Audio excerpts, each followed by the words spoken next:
하고 여러분, 오늘은 그 신약 성경에 나타난 여성의 리더십에 대해서 좀 공부를 해보겠습니다.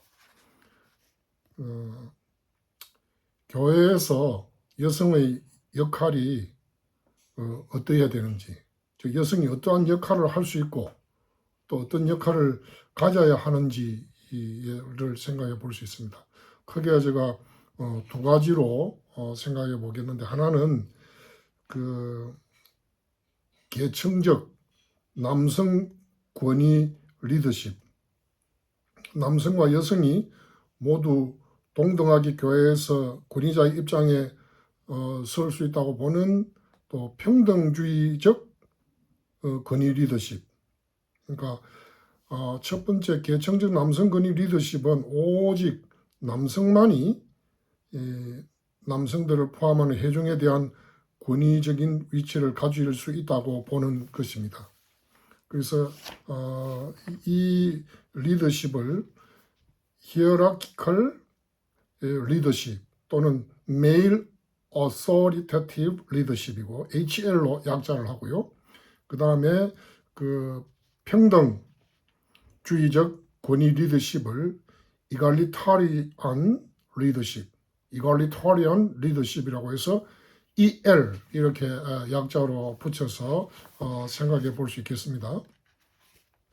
그러면 이제 그 여성의 교회 안에서의 리더십에서 여성이 목사가 될 수 있느냐, 이런 부분이 가장 이제 관건이 되겠죠. 그런데 요즘은 처음에는 그 성공회 쪽에서 시작을 해서 지금은 상당히 많은 개신교 교회들이 그 여성에게 목사 안수를 주고 있는 이런 상황입니다.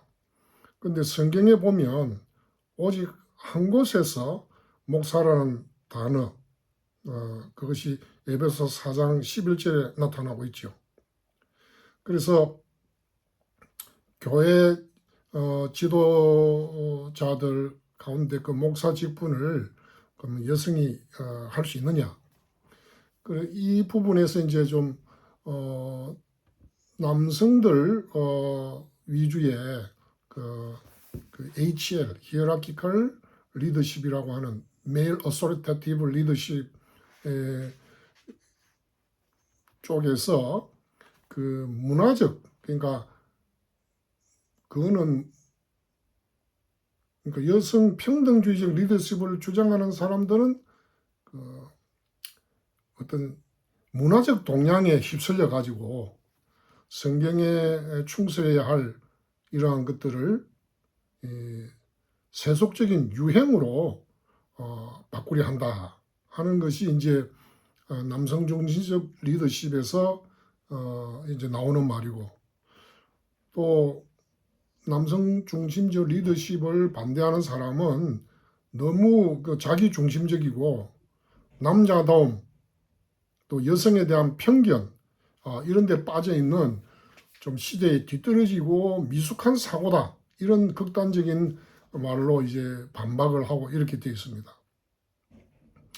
그래서 우리는 어느 한쪽을 지금 강의를 시작할 때 그것을 그냥 근본주의자라든지 성차별주의자라든지 좌파, 우파, 자유주의자 같은 이런 것을 논하기 전에 각각의 그 리더십을 주장하는 학자들이 성경에 어떤 성경을 근거하면서 그것을 설명하고 있는가를 살펴보고 우리가 개혁주의 신학의 입장에서 어느 것을 취할 것인가 이렇게 판단을 내리면 되겠습니다. 이 계층적 리더십, 남성 권위 리더십에 참여하는 사람들은 여성이 교회 생활에 활동적으로 참여해야 하고, 교회에서 어떤 형태의 리더십을 위해서 하나님께로부터 부름을 받을 수도 있지만 성경적으로 남성들에 대한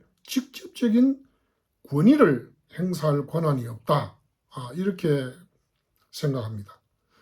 그래서 대부분의 이 HL, Hierarchical Leadership 지지자들은 여성의 존엄성이나 지성을 부정하는 것은 아닙니다. 이 HL 이론에도 가장 일반적인 변호는 첫째, 여성이 남성과는 다른 방식의 은사를 받았다고 하죠. 그러니까 남성이 리더십에 대해서 더 확실하고 타고난 적성을 가졌다는 것이고, 둘째로 여성들은 가족이 있을 때에 아이들을 양육하고 기르는 데에 특별한 은사가 있기에 교회 리더십으로 헌신하게 되면 가정에서 가족 돌보는 일을 위태롭게 만들 수 있다고 봅니다. 그래서 HL 지지자들은 이 두 번째 문제, 여성들이 그 가정에서 자녀들을 양육하는 이 문제에 호소하면서 여성의 권위 있는 가르침을 금하는 이유는 지성이나 능력과는 관계가 없다. 오히려 하나님이 주신 성역할과 그 영향력을 행사하는 영역의 적절함에 있다. 이렇게 설명합니다.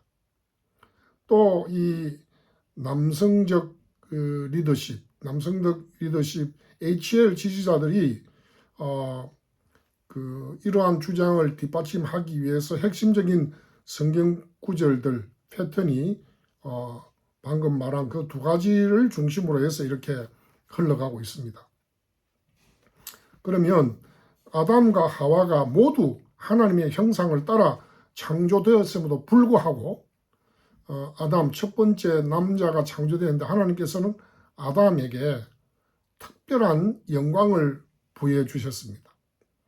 하와는 아담이 혼자 있는 것이 좋지 않기 때문에 창조되었고 그 적합한 조력자와 동반자가 필요했기 때문에 창조된 것입니다.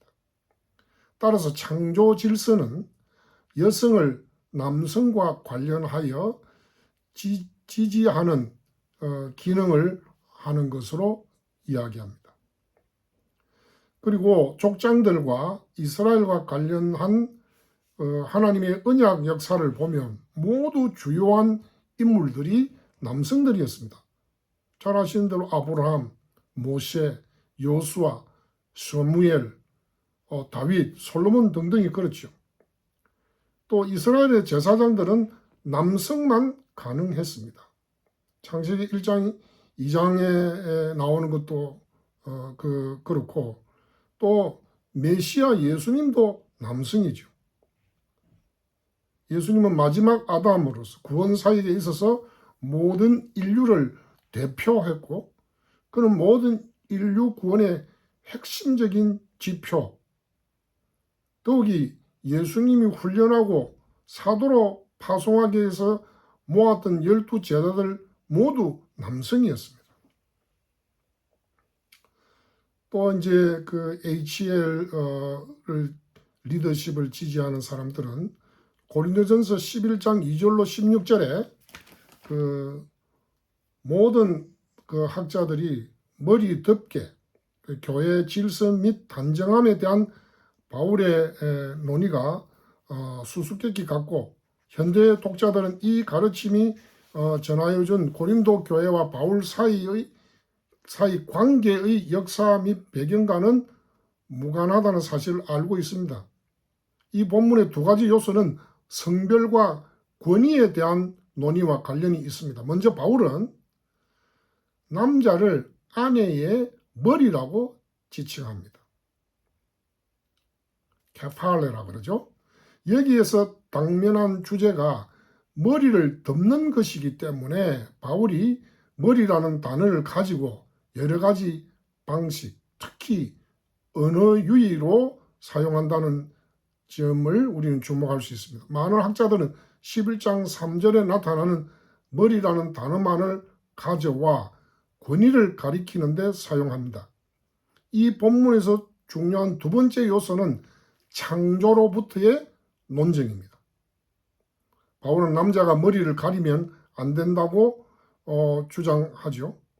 남자가 하나님의 형상과 영광이기 때문이죠. 하지만 여자는 남자의 영광입니다. 남자가 여자에게서 난 것이 아니라 여자가 남자에게서 났으며, 또한 여자를 위해 남자가 창조된 것이 아니라 남자를 위해 여자가 창조된 것입니다. 만일 여자가 남자를 위해 창조됐다면 여자는 남자에 대한 권위적인 리더십을 발휘할 수 없다든지 발휘해서는 안 된다는 주장이 가능해집니다.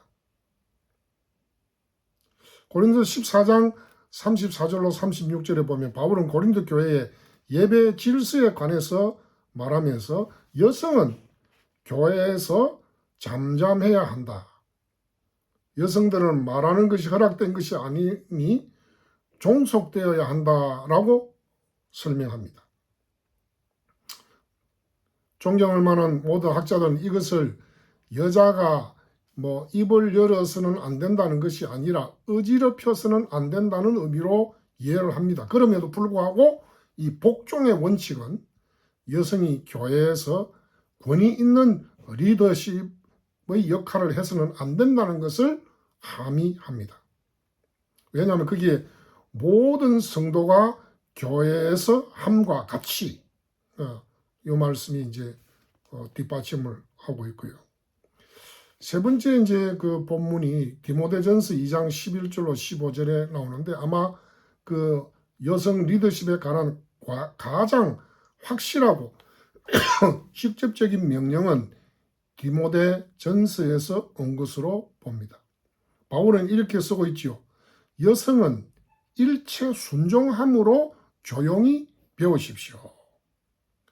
저는 여성이 가르치는 것과 남성에 대해 권위를 행사하는 것을 허락하지 않습니다. 여성은 잠잠해야 합니다. 왜냐하면 아담이 먼저 지어졌고 그 후에 하와이기 때문입니다. 아담이 먼저 속은 것이 아니고 여자가 속아서 죄인이 된 겁니다. 그래서 여성은 남성을 가르치고 권위를 갖는 것이 금지되었고 이는 창조 사건에 의거한 주장으로 강조됩니다. 디모데전서 3장 1절로 12절의 교회의 감독과 집사에 대한 바울의 가르침에서 이 사람들이 단 한 명의 아내의 남편이어야 한다는 것을 언급하는데 이 역할들이 오직 남자를 위한 것임을 말하고 있습니다. 이것이 이제 HL, Hierarchical Leadership, Male Authoritative Leadership을 지지하는 학자들이 아주 성경의 근거로서 말하는 부분이죠. 그럼 두 번째로 평등주의적 권위 리더십, 즉 Egalitarian Leadership, 줄여서 EL을 옹호하는 사람들은 하나님께서 여성들에게 교회 안에서 권위를 가지도록 은사와 소명을 주실 수 있으며 심지어 여성들뿐 아니라 남성들에 대해 가르치며 권위를 행사할 수 있다 주장합니다. 이것은 이제 자유주의적인 페미니즘 입장에서 온 것이 아니라 교회들이 남성과 여성 모두에 의해서 인도되는 것이 남성과 여성으로 구성된 교회를 이끄는데 가장 좋다는 의미에서 나온 것이죠. 이러한 관점에서 남성이 성별에 부여되는 어떠한 고유한 권위도 가지고 있지 않다고 말합니다. 오히려 리더십은 하나님께서 주고자 하는 자들에게 주시는 은사와 소명에 속한 것이고 성별의 관계가 없다 주장합니다. 이 EL 관점이 앞에 말한 HL 관점에서 제시한 성경 본문과 성경 해석에 대해서 뭐라고 입장을 밝히는지 봅시다. 그리고 EL 관점을 지지하는 그 관점을 뒷받침하는 그 논지들을 우리는 살펴봐야 되겠습니다. 먼저 계층적 리더십 본문 해석에 대한 대답으로서 창세기 1장과 2장에서 이 이갈리타리안 리더십, 평등주의적 권위 리더십을 주장하는 학자들은 여기에 그 조력자라는 단어, helper라는 단어가 하나님께 대하여 사용된다는 사실에 주목한다는 거죠. 출애굽기 18장 4절을 참조할 수 있는데, 여성이 복종하는 역할이 아닌 모든 면에서 진정으로 동등한 입장에서 남성을 돕도록 창조되었다고 주장합니다. 그 창조 질서, 아담이 처음이고 그 다음이 하와라는 것에 대해서는 성경에서 장자상속에 관한 원리를 추정할 수 있지만 이 관례는 종종 하나님 자신에 의해서 바뀌기도 하지요. 가장 눈에 띄는 경우가 그 이스마엘과 이삭, 에서와 야곱, 그리고 다윗이 그 이세의 아들 중에서 막내였다는 거죠. 그래서 성경 전체에 나타나는 남성 리더십 문제에 있어서 그 평등주의적 권위 리더십을 옹호하는 사람들은 그 역사를 보고 하나님이 남성 중심적 문화에 맞추어 맞추고 있다고 이렇게 주장하죠. 그 문화를 수용하는 것이 리더십에 대한 하나님의 궁극적인 뜻을 반드시 보여주는 것은 아니라는 겁니다. 남성만이 감독과 집사가 되어야 한다는 디모데전서 3장 1절과 12절에 거기에서도 이제 자기들은 적용된다는 거죠. 고린도서 11장 2절로 16절에 머리됨에 관해서 평등주의적 권위 리더십을 선호하는 학자들은 그 케팔레의 의미가 큰 논쟁의 대상이라는 점을 말하면서 어떤 학자들은 이 단어가 권위를 의미한다기보다는 원천으로 source의 의미로서의 머리라고 주장합니다. 마치 강의 머리와 같이 강이 발언하는 곳을 의미한다.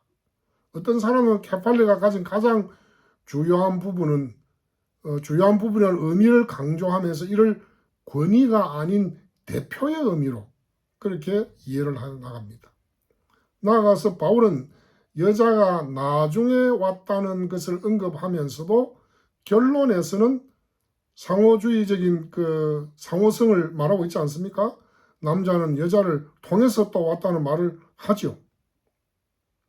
고린도서 14장 34절로 36절의 경우 일부 학자들은 이 구절을 모든 교회에 해당하는 표준적인 가르침이 아니라 교회를 어지럽혔던 여성들에 대한 특수한 문제와 관련한 것으로 간주합니다. 바울의 관심이 성 역할에 관한 것이라기보다는 교회 봉사에 있어서 조화를 이루는 것에 있다는 겁니다. 또 심지어 이 주장을 관철시키기 위해서 나중에 필사자가 여기에 이 본문에 삽입을 했다 이런 주장을 또 하면 참 씁쓸한 마음이 들지요. 여기서 디모데전서 2장 11절로 14절에 권한을 가지다라는 동사의 의미가 불분명하다는 것을 지적합니다. 이 단어가 아우텐테오라고 하는 권한을 가지다 하는 이 단어가 신약 성경에서 이곳에서만 나타나는 그 동사는 현존하는 바울 당대 그리스 문헌에서도 극도로 드물게 나타난다고 합니다. 어떤 번역자는 이것이 중립적이거나 긍정적인 것으로 권한을 가지다라는 의미를 가진다고 말을 하지만 어떤 사람들은 부정적인 의미로 권력을 휘두르다 내지 권력을 쟁탈하다라는 의미라고 주장을 합니다. 만약에 후자의 의미라면 바울은 여성의 가르치는 권위를 부정하는 반론을 펴는 것이 아니라 오히려 여성이 남성을 지배하려는 시도, 말하자면 디모데가 거주하고 있던 에베소에서 진행되고 있었을 특정 상황을 금하고 있는 것이 되죠. 바울이 단순히 권한을 가지다 하는 것을 의도한 것이라면 왜 고린도전서 6장 12절, 7장 4절에서와 같이 더욱 일반적인 단어 엑수시아조를 사용하지 않은 것일까? 이는 바울이 고도로 상황화된 문제를 다루고 있는 표시로 봐야 되고, 여기서 바울의 가르침을 지나치게 일반화하는 것은 현명하지 않다, 이런 주장을 하죠. 그러면 평등주의적 리더십을 주장하는 사람들이 증거 본문으로 말하는 것은 뭐가 있습니까? 즉 창세기 1장 26절로 28절에 창세기가 인류에 대해 처음으로 하고 있는 진술은 1장 26절 28절에 나타나죠.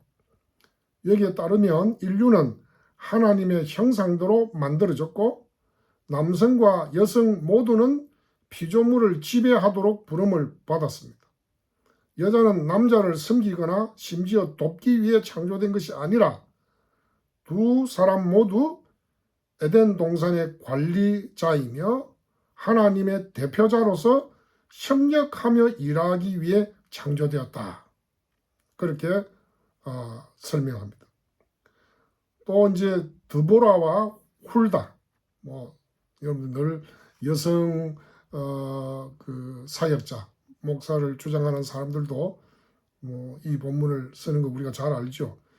그 몇몇 구약 구절에서 우리는 여성들이 이스라엘 생활 가운데에서 중요하면서도 심지어 권위적인 역할을 수행한 것을 보는데 사사기 4장 1절로 24절에 드보라는 한동안 이스라엘을 심판했던 것으로 기록되어 있습니다. 사사였죠. 이스라엘 사람들, 남자들을 포함한 사람들은 분쟁을 해결하기 위해서 그녀에게, 드보라에게 왔습니다.